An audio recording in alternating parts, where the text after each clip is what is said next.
y los aztecas necesitaban de una capital desde donde dominar a sus súbditos. Para eso crearon en 1325 Tenochtitlan, una aldea que con el tiempo se convirtió en una ciudad legendaria, centro de un imperio tan poderoso como temido. Tenochtitlan estaba construida sobre un islote en el centro de un gran lago. Si pudiéramos viajar en el tiempo a esta gran ciudad, veríamos cómo los canales se conectan con los campos, centros urbanos y el resto de los lagos. Esta es una ciudad llena de tránsito y mucho bullicio. Y es que Tenochtitlan fue tan grande que llegaron a vivir más de 250,000 habitantes. Si miran bien hacia el horizonte, podrán descubrir las montañas que rodean la ciudad y que se elevan al cielo, casi hasta llegar a tocar a los mismísimos dioses. A los aztecas les gustaba tanto este paisaje que levantaron unos 25 templos de forma piramidal que imitaban el viaje que hacen las montañas hacia los cielos. Estos templos buscaban imponer temor y respeto entre los pobladores, ya que en sus cúspides, sobre los altares de piedra, se llevaban a cabo las ceremonias de los sacrificios humanos. La dieta azteca. ¿Les gusta el maíz, el chocolate, el cacahuate o el tomate? Pues a que no adivinan de dónde vienen. ¡Los aztecas! Así es. Los pueblos de Mesoamérica comían muchas cosas sanas y sabrosas, otras tan extrañas que ni se imaginan. Las madres de la época se valían del maíz para alimentar a sus niños. Sí, el mismo maíz con el que se hacen ahora las tortillas mexicanas. También fueron las primeras en descubrir el chocolate. Lo bebían batido y aromatizado con miel y vainilla. También conocían los frijoles, la calabaza, el melón, los chiles verdes y rojos y los aguacates. Todos estos alimentos se los debemos a los antiguos habitantes de Mesoamérica. Los aztecas comían realmente de todo, incluso insectos y perros. Y no nos olvidemos del gusanito de Manuel, como yo. Ni se olviden de mis primos, los saltamontes, las hormigas y las larvas que también forman parte sustancial de la dieta de los aztecas. ¿A alguien se le abrió el apetito? Oye, era solo una broma. Oye, no. ¡Déjame salir! Las chinampas. ¿Te has alimentado bien? Recuerda que necesitas muchas energías, mi pimpollito. Sí, claro, lo he hecho, mami. Los aztecas se preocuparon especialmente de que la población que aumentaba día a día tuviera que comer. Sin embargo, había un problema. No había suficientes tierras para la actividad agrícola, principal fuente de recursos del imperio. En el año 1265, una prolongada escasez de alimentos afectó a los aztecas. Entonces, Acatonalí, líder del imperio, propuso al Consejo de Ancianos la más ingeniosa de las ideas: poner sobre el lago unas varas y limo para así construir islas artificiales y cultivar encima de ellas. A estas islas artificiales las llamaron chinampas y permitían convertir grandes secciones pantanosas en campos fértiles. Además, la obra se complementaba con redes de regadíos y con el uso de excrementos humanos como fertilizantes. ¡Guácala! Tan buena fue esta idea que una familia de 5 personas que labraba un campo era capaz de producir más del doble de lo que necesitaba para alimentarse. La vida en combate. Los aztecas estaban casi todo el tiempo en guerras con pueblos enemigos. Uno de los grandes anhelos de ir a los combates era capturar a guerreros de pueblos adversarios para los sacrificios rituales. Ellos creían que cuanto más feroces fueran los guerreros capturados, más satisfechos estarían los dioses. Durante las batallas, los aztecas escondían sus rostros tras máscaras que representaban dioses y animales de enormes poderes. Para dominar esta extensión se valieron de muchas herramientas. Una de ellas fue infundir temor. Mediante una actitud férrea y despiadada, lograron hacer que nadie quisiera salirse de la raya y así mantener bien unido a todo su territorio. Pero no todo era violencia. ya que los aztecas lograron establecer fuertes lazos comerciales con pueblos vecinos. Los aztecas desarrollaron una elevada producción de bienes y artesanías que eran vendidas en otras ciudades. Los comerciantes viajaban de un lugar a otro y gracias a esto, los aztecas tuvieron un doble beneficio. Por un lado, muchas riquezas y por otro lado, averiguar qué estaban tramando esos pueblos. Aquellos que se dedicaban al comercio de mercancías de lujo tenían también una actividad que era secreta. Servían como espías al soberano azteca. El conocimiento de los aztecas. Muchas civilizaciones se han preocupado por dejar plasmada su visión del mundo y así poder transmitir sus proezas y sus conocimientos de generación en generación. Pues bien, los aztecas dejaron constancia de su historia de conquistas y dominio militar a través de unos símbolos inscritos sobre pieles de venado o telas de algodón. Estos códices repletos de coloridos dibujos son documentos históricos en los que se registraron muchos aspectos de su vida cotidiana.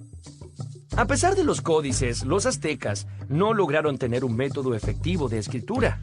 Como carecían de alfabeto, la representación de un animal u objeto debía realizarse mediante la combinación de dibujos. Para entenderlo mejor, veamos un ejemplo. Escribían el nombre de su capital, Tenochtitlan, dibujando una piedra. Eso era Tena, de la cual brotaba un cactus de nopal. Eso era Nochtri. Como ven, la escritura azteca era muy limitada, así que tuvieron que apoyarse mucho en su tradición oral. Este debe haber sido uno de los motivos por el que exploraron tanto la poesía como método de comunicación. De hecho, había un poema para cada ocasión. Poemas guerreros, poemas sagrados, poemas históricos y poemas enamorados. Esta forma de expresión estaba muy ligada a la música. Poeta y cantor se designaban como la misma persona. Y dice: queridos amigos, yo no les miento, nosotros los aztecas cantamos con sentimiento. Con sentimiento. Los aztecas vivieron muy pendientes del tiempo. Idearon un calendario tan perfecto que les permitía conocer el mejor momento para sembrar o cosechar. Incluso podían predecir grandes eventos climáticos. El calendario solar de los aztecas estaba instalado en un altar redondo en el centro del patio del Templo del Sol. Otra llamativa particularidad de los aztecas era su devoción por el número 20. ¿Qué? Sí, el número 20 era la base de todos sus cálculos, tanto como es el número 10 para nosotros. ¿Habrá sido que en la escuela les enseñaban a contar también con los dedos de los pies? La escuela era muy importante para los aztecas. A partir de los 15 años, eran instruidos en escuelas públicas que el Estado había creado para asegurar la correcta educación de los ciudadanos. Y había dos tipos de escuelas. Una era el Telpuchcali. Allí recibían instrucción en el empleo de armas, artes y oficios, mientras que en la otra, el Calmecac, los jóvenes eran adiestrados para el cumplimiento de los deberes sacerdotales. Los sacrificios. Los aztecas creían que un día el mundo terminaría violentamente y que todos los hombres morirían de una manera dramática. Para posponer este trágico final, deberían hacer constantes sacrificios a los dioses. Según sus propias creencias, la sangre mantenía vivo al sol. Así que para mantener el orden del mundo y tener buenas cosechas, los sacerdotes debían sacrificar a muchos animales e incluso hombres y mujeres. Luego de esto, ofrecían sus corazones a los dioses, aunque morir en estas ceremonias por lo general era un gran honor. El dios absoluto de los aztecas se llamaba Ometecutli. Bajo su mando había otros dioses que intervenían en los asuntos humanos. Entre ellos, el más popular fue Quetzalcóatl, la serpiente emplumada, a quien se consideraba el gran benefactor de la humanidad. La verdad era que Quetzalcóatl no se llevaba nada bien con Tezcatlipoca, un dios que exigía muchos sacrificios humanos. Hubo un enfrentamiento entre estos dioses. Quetzalcóatl fue expulsado de la ciudad sagrada de Tula. Cuando desapareció en el horizonte en una barca de serpientes, una profecía aseguró que algún día volvería por el mismo lugar que había partido para imponer un nuevo orden y acabar con los sacrificios sangrientos. Los aztecas tenían muy presente aquella profecía y era posible que algún día se cumpliera. Las guerras floridas. Hacia 1450 hubo varias sequías y hambrunas que llegaron a inquietar a los aztecas. Preocupados por ello, el líder azteca Moctezuma I consultó a los sacerdotes. Estos interpretaron que la causa era que los dioses, que también pasaban hambre, habían decidido compartir su mala fortuna con los mortales. Pero los aztecas hallaron una solución rápida al problema: buscar más corazones para alimentar a los dioses. Así nacieron las llamadas Guerras Floridas, un combate ceremonial en el que los mejores guerreros se enfrentaban entre sí hasta que uno de ellos era derrotado. Como premio a su victoria, el vencedor recibiría la muerte. Pero no una muerte cualquiera, sino una gloriosa. El premio a su victoria sería ser sacrificado y que su corazón sirva de alimento para los dioses. El fin de los aztecas. Cuando el conquistador español Hernán Cortés arribó al Valle de México en 1519, Moctezuma II, el rey azteca, creyó que este señor, vestido con originales ropajes y montado en unos extraños animales llamados caballos, era en realidad el dios Quetzalcóatl, que regresaba de su forzado exilio para cumplir la profecía. Moctezuma recibió a los españoles creyendo que eran dioses en vez de poderosos enemigos para su reino. Esto hizo que la conquista española fuera mucho más fácil, ya que al principio los aztecas no ofrecieron resistencia. Cortés tuvo también la ayuda de muchos guerreros de pueblos enemigos de los aztecas, que había reclutado en su camino hacia la capital. Un año después de su llegada, los aztecas habían sido conquistados. Tras la destrucción de su capital, todas sus tierras y riquezas fueron incorporadas a la corona española. Y así fue como pereció este imperio.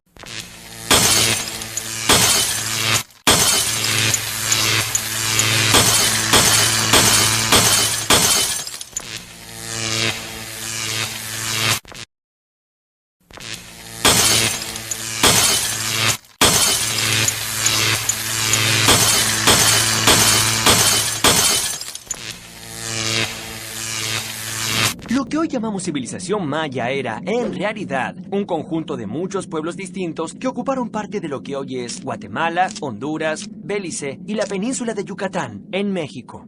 Les decimos mayas porque compartían un mismo idioma, un mismo calendario y una misma religión.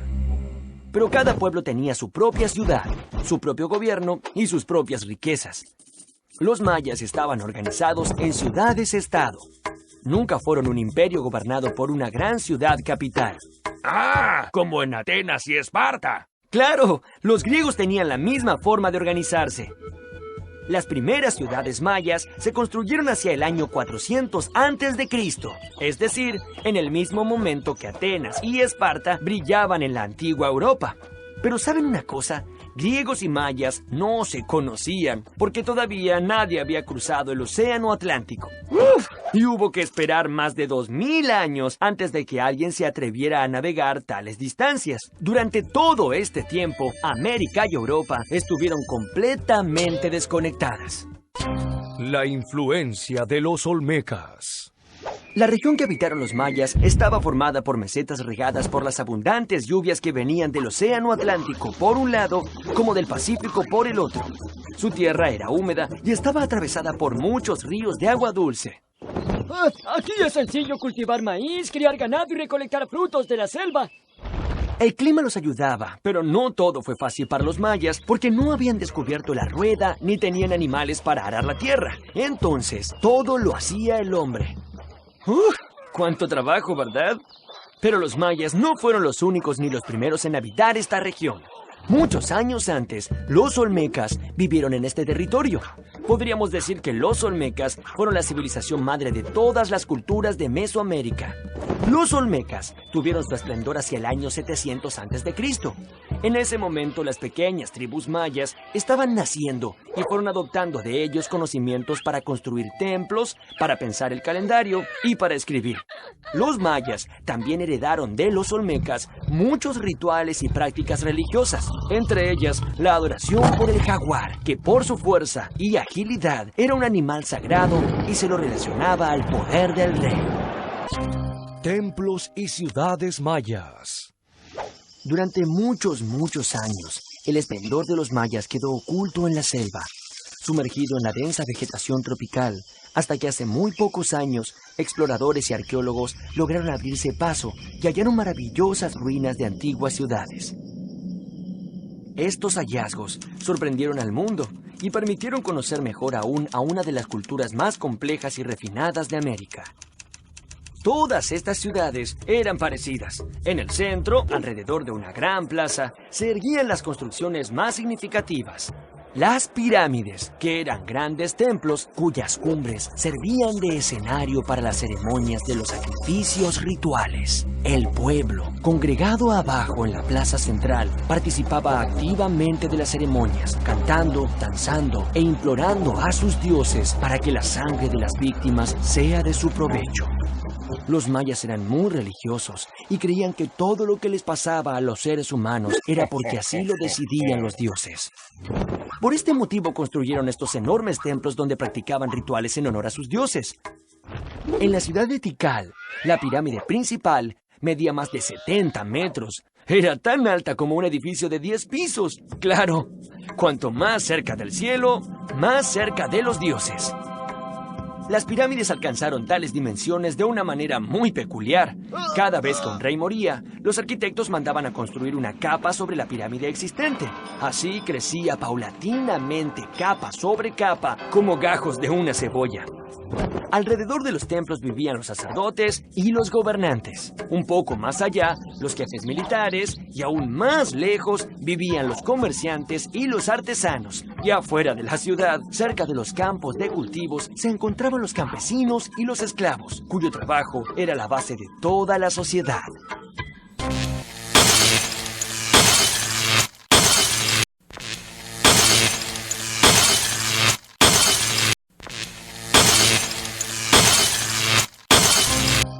El calendario maya. Los mayas notaron que los astros del cielo iban cambiando de posición a lo largo de los días, pero cuando se cumplía un año, estos astros volvían a su posición original e iniciaban un nuevo ciclo. Digamos que observando la posición del sol, de la luna y de las estrellas, podían predecir en qué momento del año estaban, y por lo tanto, planificar los mejores días para la siembra y para la cosecha. Durante siglos se preocuparon para conocer más y más del cielo y de sus astros, a quienes consideraban poderosos dioses. Los mayas utilizaron a sus pirámides como observatorios astronómicos y fueron los sacerdotes los que acumularon todo ese saber. Con una paciencia minuciosa, los sacerdotes mayas elaboraron esta rueda que combina dos calendarios. El calendario Hab estaba basado en el ciclo solar y el calendario Solkin en los ciclos de la luna. El calendario solar de los mayas era de 365 días, igual que el nuestro. Sin embargo, su manera de entender el tiempo era totalmente diferente a la nuestra. Los mayas no creían que el tiempo fuera lineal, es decir, que fuera una línea recta sobre la que se montan los días uno tras otro y siempre hacia adelante. Para ellos, el tiempo no tenía ni principio ni fin. Cada año todo volvía a comenzar. Por eso, la forma de la rueda. Los mayas fueron los maestros de los números. Llegaron a hacer cálculos matemáticos que sobrepasaban los 1,000 millones. El dato que demuestra que ellos tuvieron un profundo conocimiento de las matemáticas es la utilización del cero, que era representado en forma de un caracol. Oye, pero si el cero no vale nada, entonces no cuenta. Tienes razón, Pipo. El cero equivale a nada. Es un concepto y no un número. Pero ¿sabes qué? Es tan importante que revolucionó las matemáticas y los mayas Ya lo utilizaban unos 900 años antes de que los árabes introdujeran su uso en Europa. Un libro sagrado de los mayas. El Popol Vuh es el libro sagrado del pueblo quiché, descendientes de los mayas. En él se relata cómo los dioses Tepeu y Gucumatz se convirtieron en los dioses creadores y formadores. ¡Guerra! Dijeron, y al instante fue hecha, como por arte de magia. Luego hicieron los animales, los venados, los pájaros, los jaguares y las serpientes. Pero como esas criaturas no sabían hablar, no podían reconocer su dependencia a los dioses progenitores, invocándolos y orándolos. Los dioses resolvieron castigarlos y condenarlos a que su carne sea comida y sacrificada. Ante el fracaso de la primera creación, los dioses fabricaron otro ser. Esta vez lo hicieron con tierra y lodo, pero vieron que no estaba bien porque se deshacía. Estaba blando, no tenía movimiento ni fuerza. Rápidamente se humedeció dentro del agua y no se pudo sostener. Tepeu y Gucumatz estaban desilusionados, pero insistieron una vez más. Entonces consultaron a los adivinos cómo hacer el hombre, y estos dijeron: Conviene que se junte la madera y que ésta sea labrada por el Creador. Al instante, fueron hechos muñecos de madera, pero salieron tontos, sin corazón ni entendimiento. No se acordaban